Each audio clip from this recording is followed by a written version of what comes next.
All right, so this is, the introduction to Photoshop.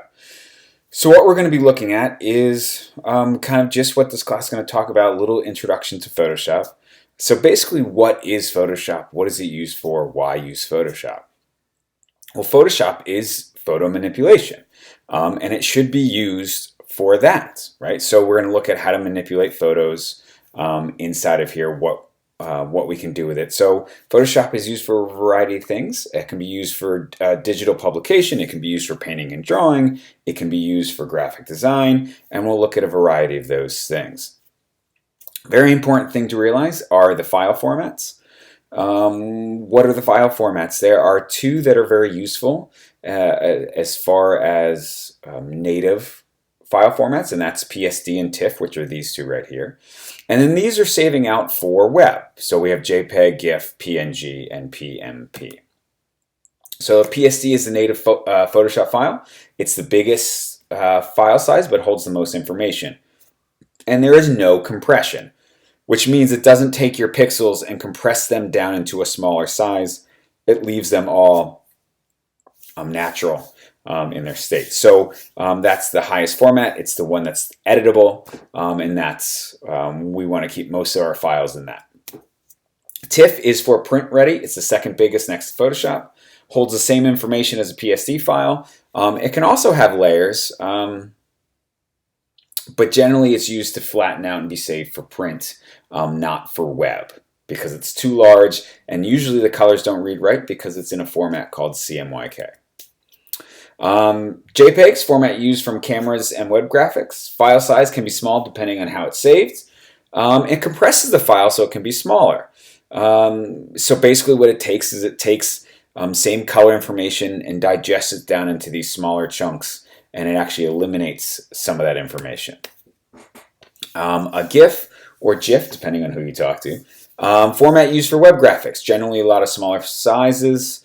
It compresses the file so that it can be smaller, therefore information and pixels are lost, really only used for web. PNG is the same thing. It compresses it, but what's nice about the PNG is it leaves the idea of a transparent background. Bitmap, we don't use it a lot. It compresses the file so it can be smaller, really used for web only as well. All right, so getting to opening the files. You can double click on any Photoshop file. You can drag the file down to Photoshop, or you can right click on it or control click if on your Mac and say open with Photoshop. New documents. So let's look at how to create new documents. There are some things that you need to know. So let's go over to Photoshop and let's do a new document, which was file new, or Command N is what I did. So let's go up to file new, right? And so there's your new document. Now, this is the newer version of Photoshop. It has all these things that are up here. You can choose from any one of these things if you want, if you have a preset kind of thing, or you can just kind of come over here, and this is what we are really focused on. So here where it says width, you can see it's in pixels, which is fine if that's what you want to set it up from, but we're going to set it up from inches. So we're going to go ahead and select inches. And I'm going to select 5 by 5, 5 inches by 5 inches square. And this is what's really important, right? So the resolution.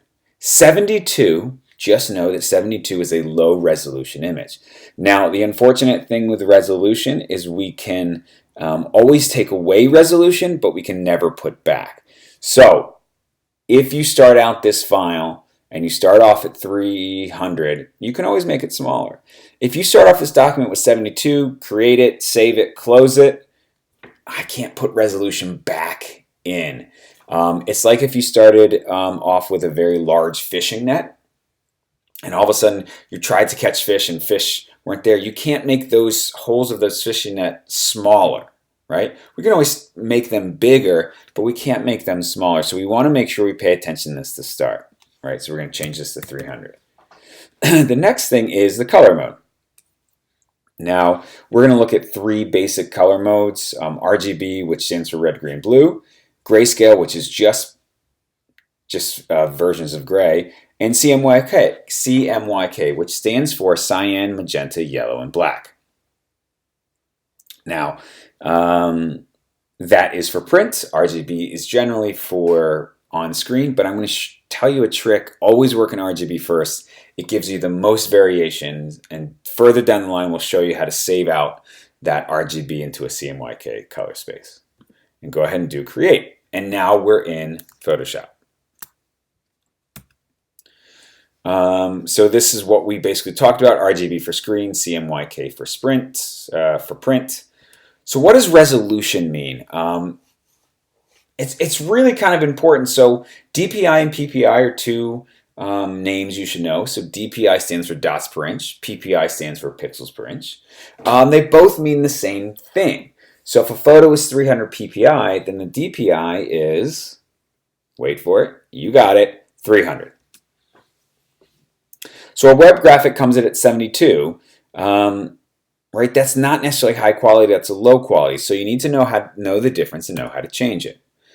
Once you change the property to low, unfortunately there's no going back. So always make sure you create it at least 150 or 300. So let's take a look at resolution. So let's jump back to Photoshop. Let's go into this image. And to check your resolution of an image, go to Image, Image Size. And what we're looking for are these bunch of numbers. Now, what I want you to know is, so the link is checked, so that means width and height are proportionate. So as I change one, you can see the other one changes with it in proportion. Something to also realize is resolution and width and height also have a direct relationship. So you can see right here, this is checked to resample. And it's set to pixels, which is fine. So let's say you looked at this image and you said, all right, well, let me actually look at it in inches. Whoa, what happened? You see it went to 2000 inches because resample is checked. So let's reset this. Let's just go back to normal. Let's hold Option, hit Reset.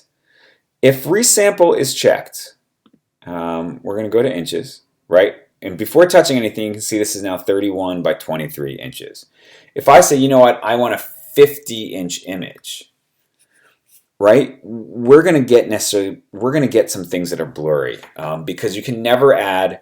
Again, it's resampling it to make it bigger, but that's just not how resolution works. So if you're ever going up, either in resolution or in size, you don't necessarily want to resample. Resample is generally when you're going down. If you're going up in size or space, you generally want to uncheck resample. So let's reset this. So here we go. I'm going to look at inches. I'm going to uncheck resample. So this is what I want you to see. You can see I actually can't change the pixels. I can't change the pixels because it locks my pixels in. It locks it in at the resolution and the amount of pixels that I want, which is really important. So now as I change this, right, if I change this to be high resolution, let's medium resolution, let's go to 150. Okay, do you see it change? It almost, so it went to 15 by 11. Well, let's make that a higher resolution, 300. Now it's a 7 by 5 image. So my image started off at 31. Right, let's look. It started off at 31 by 23. But it's also the resolution at 72. That's not a printable graphic. So if I want it to be printable, this larger one on screen is actually then printed out at 7.5 by 5.5. That direct relationship between width and height is really important to understand.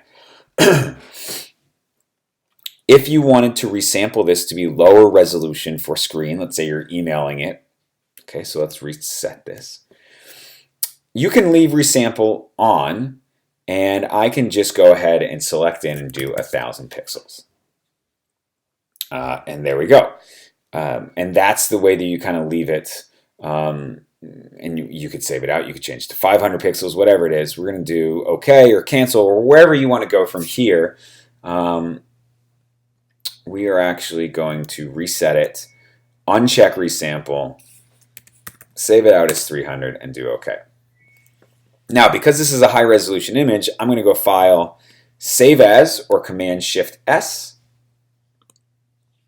save as a TIFF, and you could save it at that, right?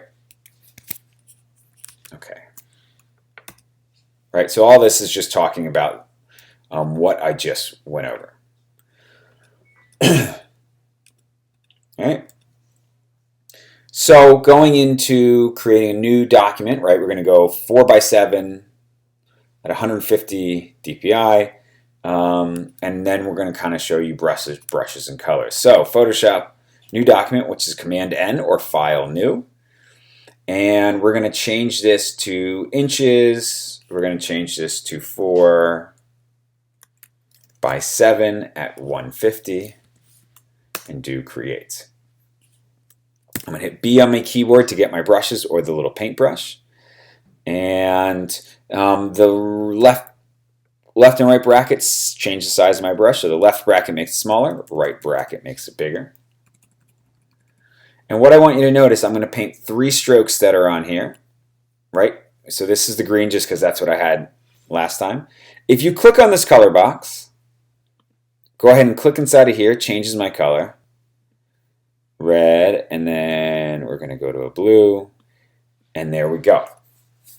Now I've created those brush strokes. Now, let's say I say, oh, you know what, I want to move that green one a little bit closer. Okay, well in Photoshop, right, so this is the intro. So in Photoshop with the tools, if I wanted to move that, I would take this tool, the Move tool. Oh, it's going to give me a warning. Okay, so it's because I created it all on what's called this background. So think about we're going to create these layers, and they're going to be individual pieces of paper. Right now, this is one background piece of paper. So let's see how to fix that. Layers in Photoshop, right? So really to do that, let's back away here. I would need to create a new layer. Now you can do that in a variety of different ways. You can click down here to New Layer. There it is. You can do Command-Shift-N. We'll call this Brush 1. I'm going to show you a third one in a second, but let's put this first brush on there. Go ahead and grab your brush. Right, go ahead and drag that down. I want to create another new layer. I could go to Layer, New, Layer. Right, we'll call this Brush 2. Go ahead and change my color. Go ahead and do another new layer, Command-Shift-N, call this Brush 3. Now, if you had just done new layer here, right, it says Layer 1. If I want to change that layer, all I have to do is double click and change it. And so now let's say I want to delete this layer. Well, down here we have a bunch of options. One is a little trash can looking thing. I'm going to go ahead and just click it. I want to say yes, delete it. So we're on brush 3, and how do you know you're on those layers? Very easily, because it's highlighted, right? So I'm on brush 3, brush 1, brush 2, brush 3. We're going to use green for brush 3, and there we go. Now let's say I want to move this around. We'll grab the Move tool. I'm on brush 3, and I'm going to move this. Now some of you may have on, I have mine in icons, automatic selection, which means as I hover over top of it, it'll click and move it. I actually don't like that when you guys are first learning, so go ahead and check that off. Right, we want to make sure you're using the layers to select it. Some other things that you can do in here, I have other videos that where they're going to talk about layers. So this is just ways we can name the layers. All the different things, the lock, position, links. You know, we will go over some of those in the next video. Some of those we won't. We'll leave those till later. Right, to delete it, you can click trash can. You can drag it down to the trash. Right, so I can drag it down to the trash. I can also hit the delete key, or I can click on it and hit trash. There we go. So all these things that I'm kind of skipping by are things that you can kind of do or have another video on, especially this one with grouping layers, duplicating layers. Very quickly, if I have a new layer, brush 1. I want to duplicate that. I can simply drag it down to the new button and it duplicates it. I can control click or right click and do duplicate layer. Yes. I can take it and do Command J, which duplicates it, or I could go up to layer. Yeah, duplicate layer. There it is. And there we go. So you have those layers together, right? They're there. Okay, so just some ways you can kind of move around. Oh, very important inside of Photoshop, the little eyeball doesn't delete it. It just moves its visibility to on, off, on, off, on, off. Layers is what we just kind of did, right? So I already did that with you. And so that's your brief introduction to Photoshop. We're going to get into more tools in a second, but that is just the kind of intro into Photoshop.